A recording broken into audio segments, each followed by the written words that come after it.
Have you ever pondered the intricate and often turbulent web of America's history of gang violence? It's a tale steeped in complexity, shrouded by the shadows of the underworld, yet it has left an indelible mark on the nation's history and continues to shape its present. In the mid-19th century, the first gangs started to emerge in America. These early groups were not the organized crime syndicates we think of today, but rather loose associations of individuals united by common interests and often ethnic ties. The 40 Thieves in New York, for instance, was a gang primarily composed of Irish immigrants, reflecting the social and economic struggles of this marginalized community. As we moved into the 20th century, the nature of gang activity began to change. The Volstead Act of 1919, which ushered in the era of Prohibition, provided a lucrative opportunity for organized crime.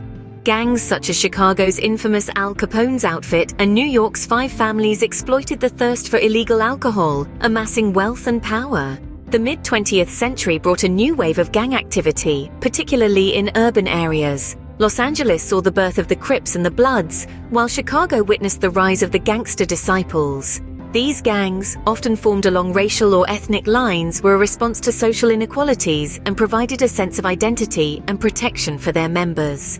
The late 20th and early 21st centuries have seen a shift towards more sophisticated and international forms of gang activity. The Mara Salvatrucha, or MS-13, and the 18th Street Gang, both with roots in Central American communities, have become major players in the world of organized crime, dealing in drugs, human trafficking, and other illicit activities.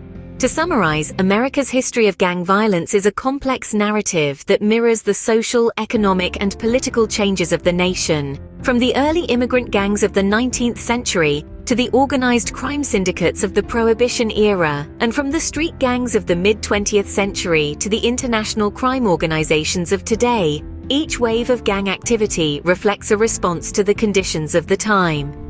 This history serves as a stark reminder of the consequences of social inequality and marginalization, as well as the enduring allure of power and wealth. It's a tale of survival, resilience, and often violence. It's a journey through the shadows of America's past and present, and a glimpse into the complexities of its future.